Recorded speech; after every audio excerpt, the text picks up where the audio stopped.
Hey guys, welcome to day 3 of Tribe Dailies, and today we're going to continue going through Matthew 11.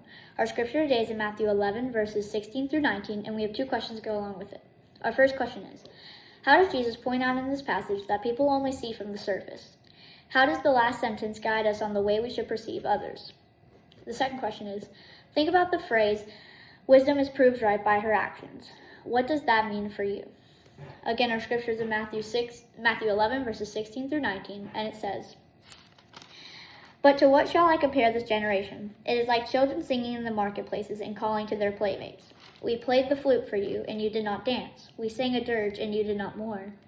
For John came neither eating nor drinking, and they say he has a demon. The Son of Man came eating and drinking, and they say, look at him, a glutton and a drunkard, a friend of tax collectors and sinners. Yet wisdom is justified by her deeds." Again, we have 2 questions to go along with this passage, and our first question is, how does Jesus point out in this passage that people only see from the surface? How does the last sentence guide us on the way we should perceive others? So Jesus points out that people often judge by others' appearances. They criticized John the Baptist for not eating or drinking, and they said he was possessed with a demon. And then when Jesus came in eating and drinking, they criticized him for being a drunkard and hanging out with sinners and tax collectors. So Jesus points out that people only judge others on their appearance and only see from the surface.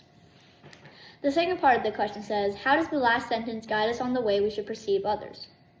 The last sentence, wisdom is proved right by her actions, reminds us that true wisdom shown through what our lives produce, through our actions and attitudes, can result in what people think of you. So instead of judging others so quickly, you should look past their appearance and get to know them more before making a snap judgment. The second question says, think about the phrase, wisdom is proved right by her actions. What does that mean for you? So for me, it means living in a way that lets your actions speak for your faith.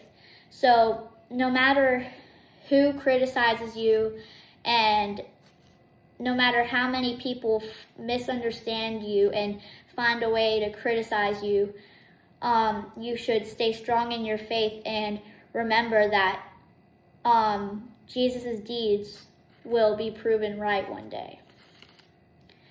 Thank you guys for listening, and I'll see you tonight at Tribe midweek. Bye.